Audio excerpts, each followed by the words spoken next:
बिस्मिल्लाहिर्रहमानिर्रहीम। Maths pan में खुश आमदीद।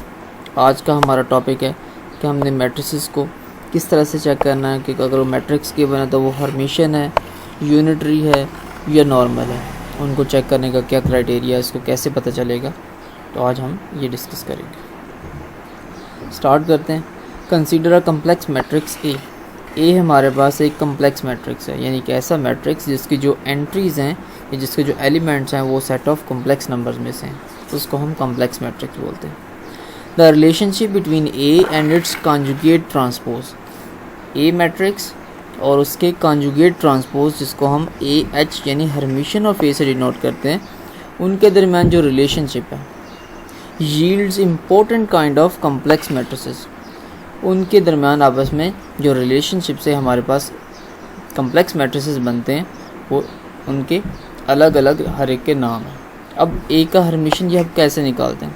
सबसे पहले हम क्या करते हैं कि ए मैट्रिक्स है उसका कॉन्जुगेट लेते हैं और कॉन्जुगेट लेने के बाद जो रिजल्टिंग मैट्रिक्स है उसका ट्रांसपोज ले लेते हैं, या पहले हम ए मैट्रिक्स का ट्रांसपोज ले लें, जो रिजल्टिंग मैट्रिक्स आएगा उसका कॉन्जुगेट ले लें। तो इस तरह से भी हमारे पास ए का हर्मिशन निकल आता है। फॉर एग्ज़ाम्पल, जैसा कि ये एक मैट्रिक्स है, पहले हम ये पढ़ लेते हैं the two operations of transpose and conjugation. Transpose है और जो कॉन्जुगेशन का जो दोनों जो प्रोसेसेस हैं, ये ऑपरेशंस हैं, ये कम्यूट करते हैं।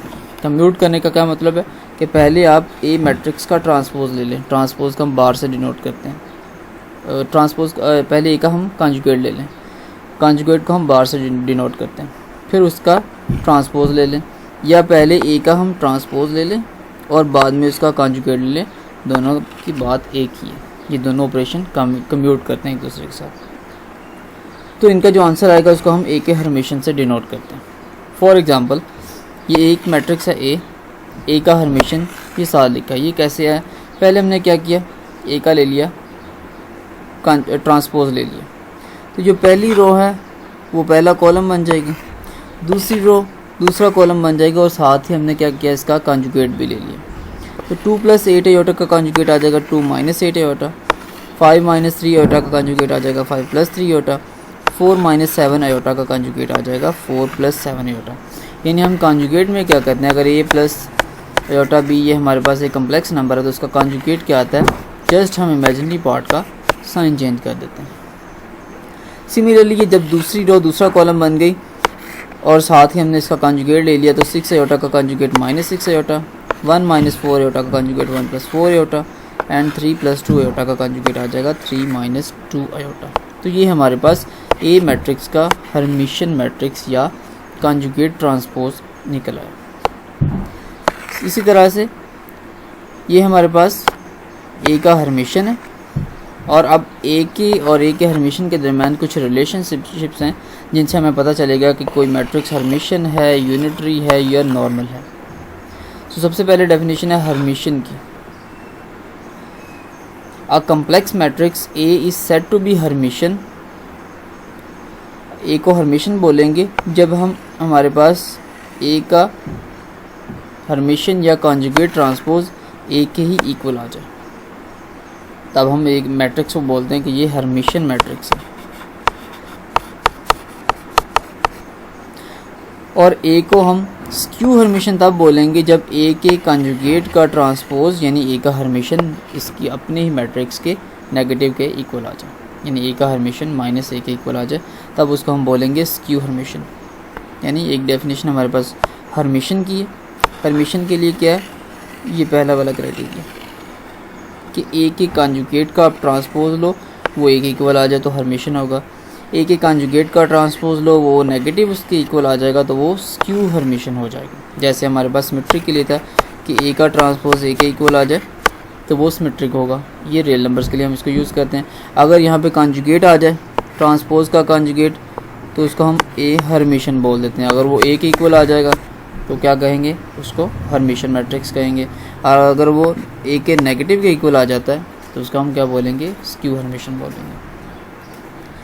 तो ये हमारे पास हर्मिशन और स्क्यू हर्मिशन की डेफिनेशन है। Clearly A is equal to AIJ, जो ए मैट्रिक्स है वो हर्मिशन होगा if and only if symmetric elements are conjugate. जो सिमेट्रिक एलिमेंट्स हैं वो कॉन्जुगेट हैं।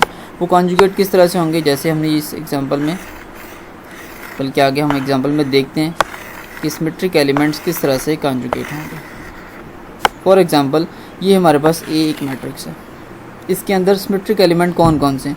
सिमेट्रिक एलिमेंट हम बोलते हैं जैसे कि हमारे पास A12 ये वाला एलिमेंट है, तो A21 जो एलिमेंट है ये वाला एलिमेंट, इनको हम बोलते हैं सिमेट्रिक एलिमेंट्स, और ये दोनों एक दूसरे का कॉन्जुगेट होने चाहिए।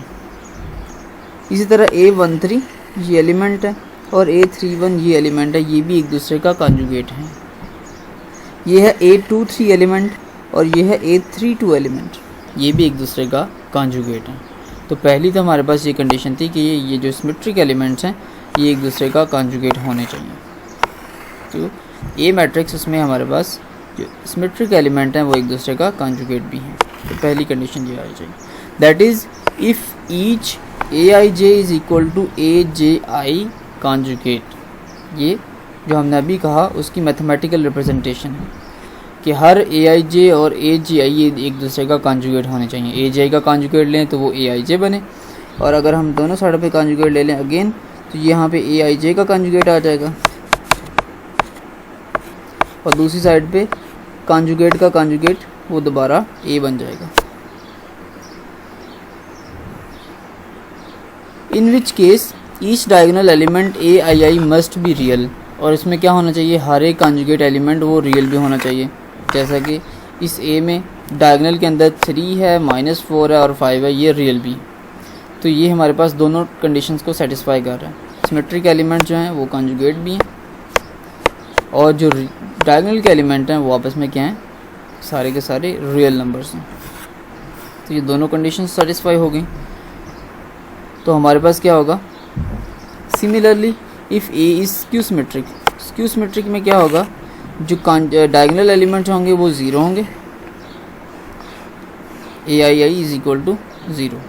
अगर हमने स्क्यू सिमेट्रिक चेक करना तो डायगोनल के एलिमेंट जितने भी होंगे वो सारे के सारे 0 आ जाएंगे। Not A must be square if A hermitian is equal to A और A hermitian is equal to negation of A। यानी हमने हर्मिशन या स्क्यू हर्मिशन चेक करना है तो जो मैट्रिसेस हैं उनका स्क्वायर होना ज़रूरी है। नेक्स्ट हमारे पास यूनिटरी मैट्रिक्स की डेफिनेशन है। अ complex matrix A is unitary. किसी भी कम्प्लेक्स मैट्रिक्स A को हम यूनिटरी तब बोलेंगे जब ये कंडीशन होल्ड करे, इफ़ AH इंटू A, यहाँ पे ये मिस्टेक है, यहाँ पे आता है AH इंटू A, यानी इस तरह से AH into A is equal to A into AH is equal to identity. यानी यहाँ पे ये इन्वर्स वाली ये कंडीशन है, ये इन्वर्स यहाँ पे नहीं आता, ये टाइपिंग मिस्टेक है। तो इस स्क्वायर मैट्रिक्स को हम हर्मिशन तब बोलेंगे जब A के हर्मिशन को A से मल्टीप्लाई करें और A को A के हर्मिशन से मल्टीप्लाई करें, आंसर में आइडेंटिटी आ जाए।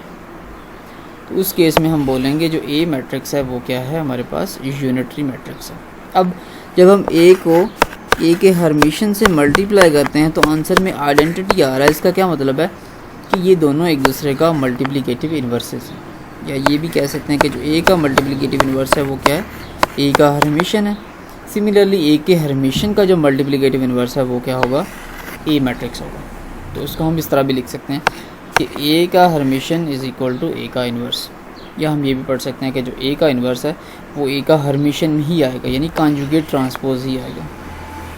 तो ये यूनिटरी चेक करने का क्राइटेरिया कि या तो हम ये कंडीशन चेक कर लें कि A के हर्मिशन को A से मल्टीप्लाई करें आइडेंटिटी आ जाए, या A को A के हर्मिशन से मल्टीप्लाई करें आइडेंटिटी आ जाए।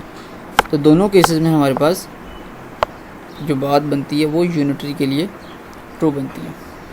जस्ट यहाँ पे ये जो इन्वर्स वाली है ये नहीं आएगा sign. Then A must be necessarily square होगा और इन्वर्टिबल होगा। जारी बात है, यहाँ से A इन्वर्स की बात हम कर रहे हैं, तो जब भी हम इन्वर्स की बात करेंगे तो वहाँ पे स्क्वायर होगा लाजमी तौर पे, और वो इन्वर्टिबल होगा, यानी कि डिटर्मिनेंट उस मैट्रिक्स का नॉन ज़ीरो आएगा। We note that a complex matrix A is unitary if and only if. Matrix A unitary कब होगा, if its rows form an orthonormal set relative to the dot product of complex vectors. कि जो उसकी रोज़ हैं वो orthonormal set of vectors होने चाहिए। Orthonormal की कंडीशन को हमने देखा था, ऑर्थोनॉर्मल यानी ऑर्थोगोनल हों और नॉर्मल यानी नॉर्मलाइज हों या वो यूनिट वेक्टर्स हों, तब हम उसको बोलते हैं unitary matrix. Next, normal complex matrix A is said to be normal. A matrix को हम नॉर्मल कब बोलेंगे? If it commutes with A के ए हर्मिशन, जब वो ओनली ए के हर्मिशन के साथ कम्यूट करे, यानी ए इंटू ए एच और ए एच इंटू ए वो दोनों इक्वल आ जाए, यानी कि जस्ट इतनी ही कंडीशन अगर सेटिस्फाई हो रही होगी इन्वर्सेस को छोड़ के, तब हम इसको बोलते हैं कि ये हमारे पास नॉर्मल है। यूनिटरी में हमारे पास ये कंडीशन नेसेसरी तौर पे इनके जो आंसर्स हैं वो आइडेंटिटी मैट्रिक्स बनने चाहिए मल्टीप्लिकेशन के बाद। इसमें ज़रूरी नहीं है कि इनके जो मल्टीप्लिकेशन के बाद जो आंसर आएँ वो आइडेंटिटी आएँ, ये ज़रूरी नहीं है, तो उसको हम बोलते हैं नॉर्मल। अब हम इनकी एग्जांपल देख लेते हैं। Consider the following complex matrices. A matrix है, बी मैट्रिक्स है और सी मैट्रिक्स है, ये तीन हमारे पास मैट्रिसेस हैं। फर्स्ट ए मैट्रिक्स को देख लेते हैं। By inspection the diagonal elements of A are real. A के जितने भी डायगोनल एलिमेंट्स हैं यानी मेन डायगोनल के एलिमेंट हैं वो रियल नंबर्स हैं। सिमेट्रिक एलिमेंट्स, सिमेट्रिक एलिमेंट कौन कौन से हैं? 1 - 2 योटा, 1 + 2 योटा, यानी ये A12 पोजीशन और A21 position are conjugate. Similarly ये वाले 4 + 7 योटा, A13 पोजीशन और A31 पोजीशन, ये भी एक दूसरे के कम्प्लेक्स कॉन्जुगेट्स हैं। और इसी तरह A23 पोजीशन और A32 पोजीशन पे जो एलिमेंट्स पड़े हैं जिनको हम सिमेट्रिक एलिमेंट्स बोलते हैं वो भी आपस में कॉन्जुगेट्स हैं। तो ये ए को हर्मिशन चेक करने का क्राइटेरिया था कि हर्मिशन कब आएगा? जब डायगोनल सारे वो रियल नंबर्स हों और जो हमारे पास हैं सिमेट्रिक एलिमेंट्स हैं वो हमारे पास एक दूसरे का कॉन्जुगेट आ जाए। नेक्स्ट है हमारे पास B matrix. b is equal to 1/2, 1 1 minus iota minus 1 plus iota and so on. Multiply b by b Hermitian yields identity। तो b को b के हर्मिशन के साथ मतलब b का आप कॉन्जुगेट लें और ट्रांसपोज ले लें तो वो b का हर्मिशन आ जाएगा। तो इससे मल्टीप्लाई करने से आइडेंटिटी आता है।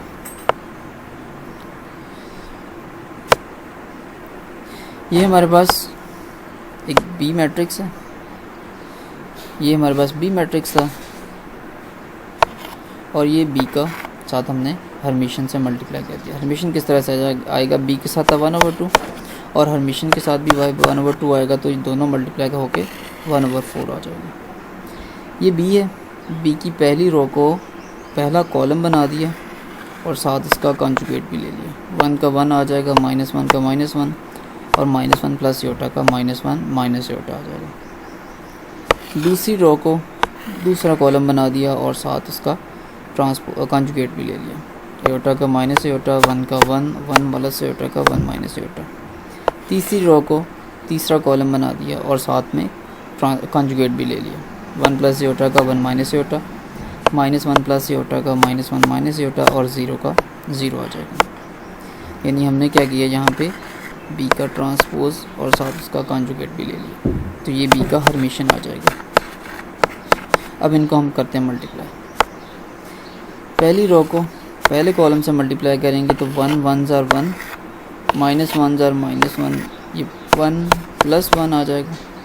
फिर -1 को -1 से मल्टीप्लाई करेंगे, अगेन +1 आ जाएगा। प्लस योटा को माइनस योटा से मल्टीप्लाई करेंगे तो फिर +1 आ जाएगा। माइनस के 1 को माइनस योटा से मल्टीप्लाई करेंगे तो प्लस योटा आ जाएगा और प्लस योटा को -1 से करेंगे तो माइनस योटा आ जाएगा। Plus iota minus iota cancel हो जाएंगे, बाकी ये 4 आ जाएगा। तो 4 को जब 4 से डिवाइड करेंगे तो 1 आएगा। नेक्स्ट पहली रो को दूसरे कॉलम से मल्टीप्लाई कर लें। योटा को माइनस योटा के साथ वो 1 को 1 के साथ और 1 प्लस योटा को 1 माइनस योटा के साथ, तो इस तरह हमारे पास जो आंसर्स आएंगे वो आइडेंटिटी मैट्रिक्स बनता चला जाएगा। तो जब हमने बी को बी के हर्मिशन से मल्टीप्लाई किया तो आंसर्स में हमारे पास जो आ रहे हैं वो आइडेंटिटी मैट्रिक्स आ रहे हैं। So multiply B by B hermitian yield identity, that is B को B के हर्मिशन से मल्टीप्लाई करें, आइडेंटिटी आता है. This implies that B hermitian B is equal to identity as well. हमने पढ़ा था अगर A को B से मल्टीप्लाई करें आंसर में आइडेंटिटी आता है तो नेसेसरीली B को A से मल्टीप्लाई करें तब भी आंसर में आइडेंटिटी ही आएगा. तो वही रिज़ल्ट हम यहाँ पे यूज़ करेंगे कि B को B के हर्मिशन से मल्टीप्लाई करें आइडेंटिटी आता है तो B के हर्मिशन को B से करेंगे तब भी आइडेंटिटी आएगा. दस हम ये कह सकते हैं कि B का जो मल्टीप्लिकेटिव इन्वर्स है वो B का हर्मिशन है. तो मैट्रिक्स को उसकी इन्वर्स से मल्टीप्लाई करें तभी आइडेंटिटी आता है. तो B का जो इन्वर्स है वो B का हर्मिशन होगा, उससे मल्टीप्लाई करें तो हमारे पास आइडेंटिटी आ रहा है. तो ये डेफिनेशन थी हमारे पास यूनिटरी की. तो यहाँ से B यूनिटरी हो जाएगा. अब रह गया C. To show C is normal. अब हम चेक कर लेते हैं कि C को C के हर्मिशन से मल्टीप्लाई करते हैं. ये C है, ये साथ C का हर्मिशन है यानी कि कॉन्जुगेट और फिर ट्रांसपोज या ट्रांसपोज के बाद कॉन्जुगेट. तो 2 + 3 योटा का 2 - 3 योटा आ जाएगा और 1 1 आ जाएगा. योटा का माइनस योटा और 1 + 2 योटा का 1 - 2 योटा. इन दोनों को मल्टीप्लाई कर लेते हैं मैट्रिसेस को तो ये मैट्रिक्स बनता है. ये आइडेंटिटी नहीं आता तो इसका मतलब ये जो है यूनिटरी वाली कंडीशन इस पे होल्ड नहीं करेगी. अब इसी तरह C के हर्मिशन को C से मल्टीप्लाई किया तो आंसर ये आ गया. अब C का हर्मिशन और C का आंसर और C × C हर्मिशन का आंसर दोनों का सेम आ रहा है. तो ये हमारे पास जो डेफिनेशन बनती है वो नॉर्मल वाली बनती है. इसमें आइडेंटिटी आना मस्ट नहीं है, ज़रूरी नहीं कि वो आइडेंटिटी है, जस्ट इनका आपस में कम्यूट करना वो काफ़ी है. फिर जो यहाँ से हमें पता चलेगा कि ये जो कॉम्प्लेक्स मैट्रिसेस हैं वो C है वो नॉर्मल है. So I hope you like the video. Thanks for watching. Like the video and subscribe to my channel. Thank you.